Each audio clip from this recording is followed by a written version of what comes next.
చెప్పండి అన్న ఎమ్మెల్సీ కవిత గారితోని భేటీ చేశారు బీసీ నాయకులతో కూడా. ఏం చర్చించారేంటి? నా పేరు నిమ్మల వీరన్న, సంచార జాతర రాష్ట్ర అధ్యక్షుడు.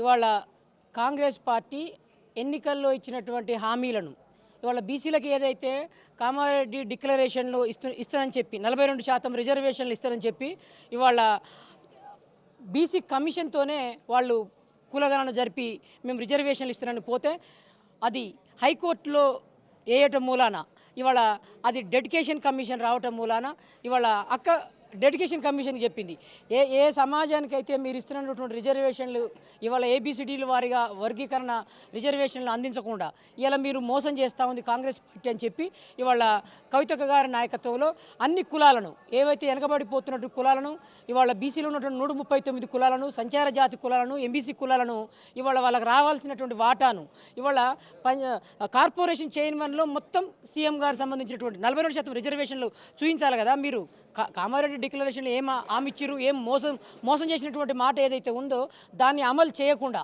ఇవాళ మీరు ఏదైతే ప్రజలను మభ్యపెడుతూ ఇవాళ ఎన్నికలకు పోవటానికి ఇవాళ గ్రామాలలో ఏదైతే ఎన్నికలు జరిపేటువంటి సిబ్బంది ఉంటారో వాళ్ళతోని వీళ్ళు ఇప్పుడు అక్కడ మా ఊర్లలో గ్రామాల్లో అవుపడతా ఉంది, ఎన్నికలు పోయే అవుపడుతుంది.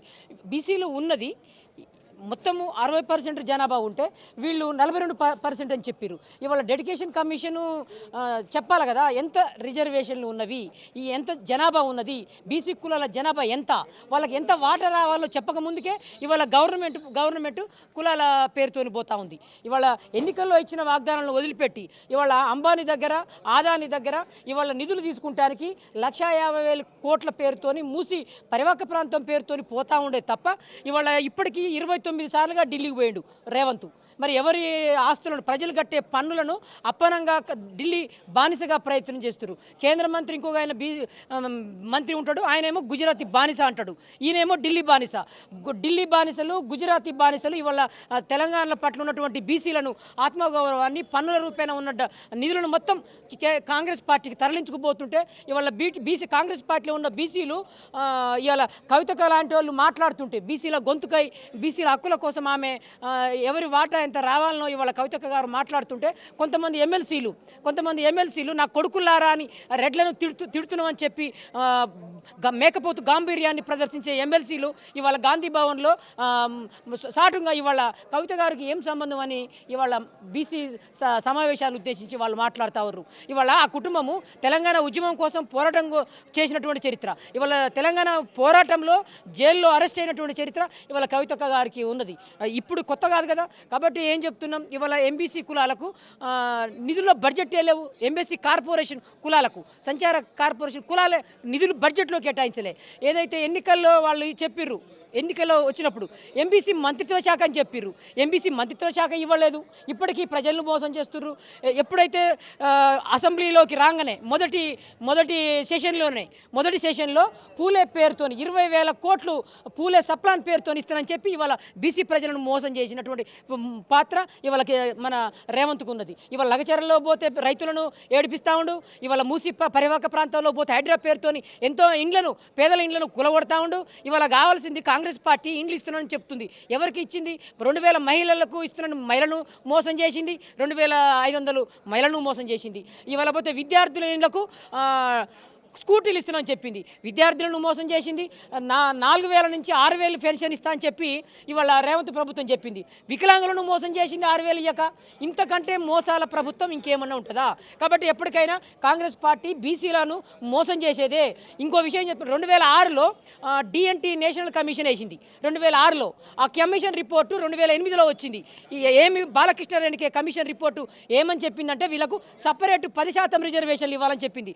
కానీ మోడీ అధికారంలోకి వచ్చిన తర్వాత రోహిణి కమిషన్ వేసి ఓబీసీ వర్గీకరణ పేరుతోని రిజర్వేషన్లు ఇస్తానని చెప్పి ఇప్పటికీ ఇవ్వకుండా ఓసీలకు వేరే రిజర్వేషన్లు తీసుకుపోయిన చరిత్ర ఇవాళ మోడీ అవుపడుతుంది. బీసీ అని చెప్పే మోడీ ఇవాళ ఎవరికి ఇచ్చిండు? సంచార జాతులకు ఇవ్వాల్సిన 10% రిజర్వేషన్లను ఓసీలకు తీసుకుపోయిండు. కాబట్టి భవిష్యత్తులో ఇవాళ కాంగ్రెస్ పార్టీకి ఈరోజు ఎన్నికలు పెడితే పుట్టగతులు ఉండవని చెప్తూ ఈ సందర్భంగా ఆయనకు విజ్ఞప్తి చేస్తా ఉన్నారు. కోసమే కదా కులగణన చేసేది, వాళ్ళకి 42% రిజర్వేషన్ కల్పించాలని ప్రభుత్వం చిత్తశుద్ధి ఉందని ముఖ్యమంత్రి మాట్లాడుతుంది.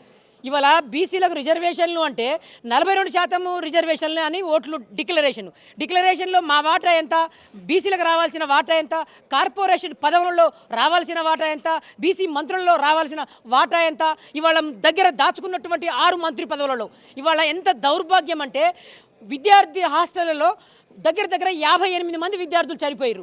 రేవంత్ వచ్చిన తర్వాత ఆయన హాస్టళ్లను పట్టించుకోక గవర్నమెంట్ హాస్టల్లో విద్యార్థులకు ఆహారం పెట్టడానికి దిక్కులేదు ఇవాళ ఈయనకు. కానీ రేవంత్కి ఏముంది, ఆదాని కోసము ఇవాళ ఆయన మూసి ప్రాజెక్టు 1,50,000 కోట్లు పెడతానికి డబ్బులు ఉన్నవి.